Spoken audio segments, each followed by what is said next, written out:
Well, welcome, my friends. I'm here with Cheri Mastny. She is the executive director of the Dreamweaver Foundation, and Josh Brink, the director of development. I'm so excited to have you both on the show today. Thank you so much for having us. We definitely appreciate it. The Dreamweaver Foundation does so much for so many. So, Cheri, do you want to start off and just tell us what the foundation, what this nonprofit organization is all about? Yeah. So Dreamweaver Foundation is a local nonprofit. We fulfill dreams for seniors with terminal illnesses. We do that really by creating memorable experiences, ones that friends and families and the dreamer themselves will never forget. We were founded in 2012 by Ron and Jeannie Carson. So we're really kind of approaching our 9th year of fulfilling dreams right here in the greater Omaha area. Last year, even through a crazy year, we were still able to serve over 2,000 seniors. So we are growing, and we are kind of on a ramp up, and we're doing what we can to serve as many seniors as possible within our community. Let me ask you a couple questions. So what are some of the dreams? You have an event coming up and we're going to talk about that, but what are some of the dreams that that you fulfill? So we have a multiple different dreams. They run from huge dreams where they get to go on these huge travel experiences that they will never forget. Yeah. And they go to as simple as they just want to have a nice family picnic. We just sent a couple of dreamers to the only all-inclusive resort in Key Largo, Florida. They never got to have their honeymoon after about 47 years of marriage. So oh my goodness, we got to create the first honeymoon experience for them, which was amazing to see all their hilarious pictures and the joy in their eyes when they got home. Not only had they never been on a honeymoon, they had never traveled outside of the city of Omaha. So this was quite an adventure to send the two of them on, and they enjoyed the trip. They got to enjoy each other and kind of reconnect. They've served the community of Nebraska for over 29 years with foster care. So it was really awesome getting to do something for them. And I think even today we have a country concert going on at a local nursing home. Someone wanted to bring a country artist or guy that sings country music to have a little concert for all of his friends at their nursing home. Yeah. So what is like the age group? So tell me, with the Dreamweaver Foundation, what's the age group that you serve? We serve individuals that are 55 years of age or older, are suffering from a chronic or terminal diagnosis, and then are also living in low income. So those are basically the 3 qualifications that we have. So if you meet those, we can serve you. Yeah. I'm going to ask you a couple questions that are maybe off topic of what of our list. What's the most amazing dream that you have fulfilled? It's hard. I know. I'm sorry. Narrow it down to one. For me, one of my most amazing dreams, I think, will always be the first dream I fulfilled 5 years ago. And it was with Coach Jim Bailey from here in Omaha. And we were able to send him to the Baseball Hall of Fame. So he grew up at Rosenblatt Stadium, shagging balls. He later became a coach. He coached at Boys Town for a number of years. He's now been inducted to the Nebraska Wrestling Hall of Fame because he coached there as well. And so getting to do something for him, he was like a kid in a candy store when he got to the Baseball Hall of Fame. Yeah. And that will always be one of my most memorable dreams. And I think it was just because it was the first one I was truly able to be a part of. So how about you, Josh? I think the one we just talked about, where we sent the amazing couple down to Key Largo, Florida. I was able to greet them at the airport to get them checked in for the first time ever flying. And then when they actually got home, we organized a welcome home party with their local church. So we had little welcome home signs, and they rolled up in their limo, and they were just so excited to see everybody once they got home to tell them all about their experiences that they had. Yeah.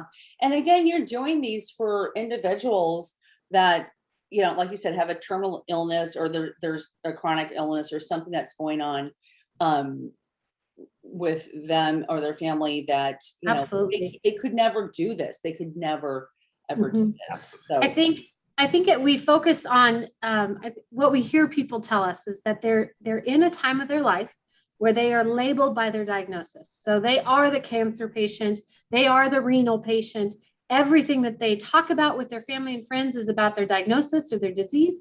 Everything they talk about with their healthcare providers is about their diagnosis.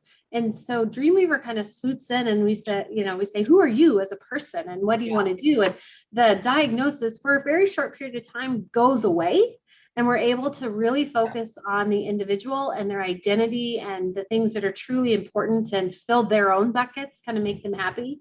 For it, even if it's just a short reprieve, it provides, that sense of joy and peace for seniors. Absolutely. All right. So how has Dreamweaver maintained its mission through COVID-19? A question I'm asking all the nonprofits. Sure, right? I mean, we're still going through it, I guess. So Dreamweaver, in the sense that we serve seniors, right? So we just covered all of that. So seniors, I think along with young kids, seniors were the population that has been most impacted by COVID. So we've all seen, we lost access not only to seniors, but to experiences, right? There's restaurants closed, no outdoor activities, everything was shut down. So we really had to sit down and say, okay, here's a population that's truly suffering through this and truly being impacted. How do we continue to serve them? And we've all seen those terrible images of families standing outside of nursing home windows. It's heartbreaking to see that. And when you talk with the facilities and with the staff members in the facilities, seniors were just doing their best to try to connect. They couldn't hear through the windows. You couldn't open the windows. They couldn't connect. They couldn't touch. They couldn't feel. It was incredibly frustrating for not only the seniors, but for the staff members that were trying to make that happen. And so Dreamweaver really saw an opportunity. And we kind of felt like something as simple as technology could help eliminate this type of barrier. And so in July of last year, we launched our Connecting Hope program. And the whole purpose of the program is to get a technological device into the hands of seniors so that they can connect virtually with family, friends, and loved ones. We ended up delivering over 500 tablets by the end of the year last year and found such a huge success that we kind of have adopted the program permanently. And now are continuing to serve Nebraskans and Iowans through this program. And so we've partnered with GrandPad. They're a tablet that's made just for seniors. So there's larger buttons, larger screen. It has 2 front-facing speakers so that seniors can hear. But that not only can they connect virtually, but GrandPad actually has curated a ton of content that is really senior focused. So there's music and movies and games, and they have a moods app that just plays quiet noise, so that if you're sitting alone, some of that sort of stuff. And so we've really found a lot of success with this tablet, and something so little and so simple bringing so much joy to seniors. Yeah, and that's a perfect example of the chaos and all the mayhem and challenges of COVID-19, where this came out of this. I mean, this may not have been, you might not have ever looked at this. And now seniors here in Nebraska, Iowa, they can connect with family members that are living in Texas or Florida. I mean, this is just, I love the stories that come out as what, we had to really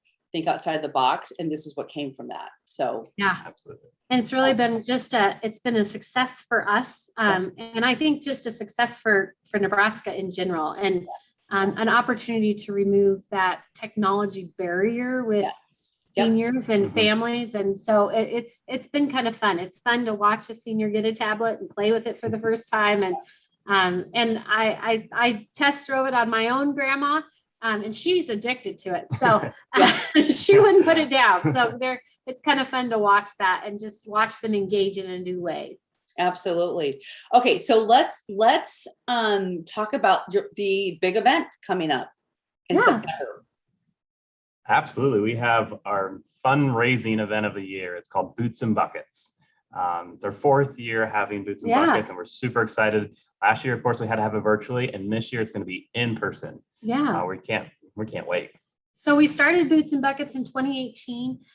Really is kind of that annual fundraising, and it's a casual event for us. We encourage people to wear casual wear, their favorite style boots, and come help us raise the spirits of seniors by fulfilling their bucket list wishes. And so It's a big event. It's at A View West Shores. So it's at the new A View West Shores this year.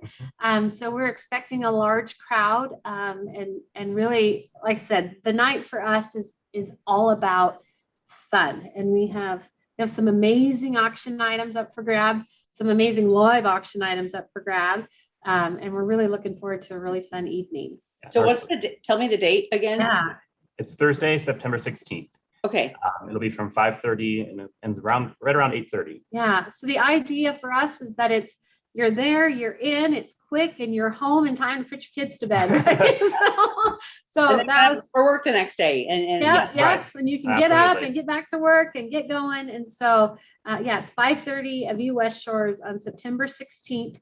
The easiest way to register to find more information about that is to go to our website, which is dreamweaver.org. And I plug in because we only have a few tables left to sell. So if you want to be a part of the event or be a part of the evening of fun, act fast. If you're not able to come to the event, anybody can. Our silent auction will go live the day after Labor Day, and that's virtual. So that's what I was going to ask. Yeah. So there's still going to be a little part where people can still get plugged in, even if they're not able to make it to our event, even though we're going to have a huge crowd there, which we're so excited for. But so people can start bidding on silent auction items right after Labor Day up until the event day itself.